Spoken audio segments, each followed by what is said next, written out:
Mr. Ambassador, you are here to present this report on migrant children in Malta.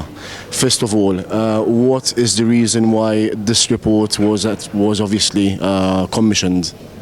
I think the President initiated this report based on the kinds of challenges that your country and your people face right now.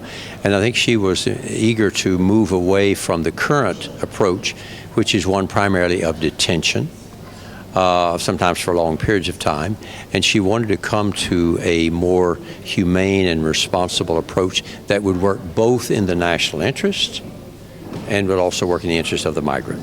So what we've proposed in the report is a whole range of recommendations. Perhaps the most immediate that, in terms of priority would be to establish a primary reception center that would be kind of like an open center where these mixed flows could then be processed. Some will have refugee status, some will be going to rejoin their families, some will perhaps even integrate into local society. That can't be done under the circumstances in a really good fashion.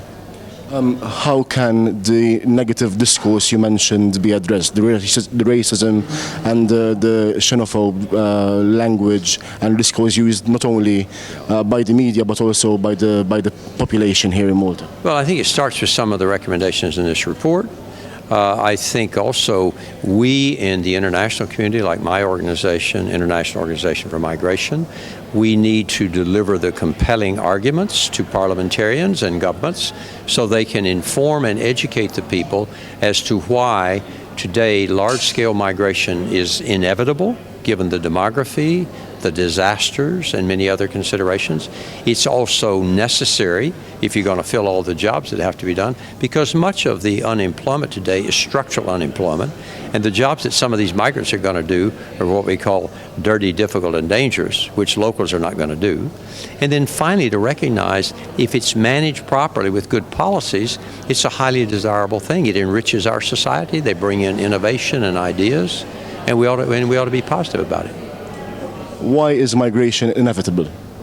It's inevitable because we have aging societies in all of the industrialized countries. Europe alone will probably need 30 or 40 million workers by mid-century. It won't have, because their population is actually declining. Japan and Korea in the same category. It's inevitable because of the number of disasters we have, which are now pushed out 50 million people, the largest number since the Second World War.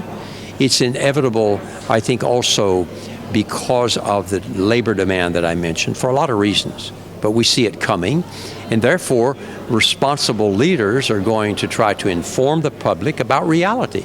Not necessarily saying you may not endorse this, but this is the reality, so we ought to prepare for it.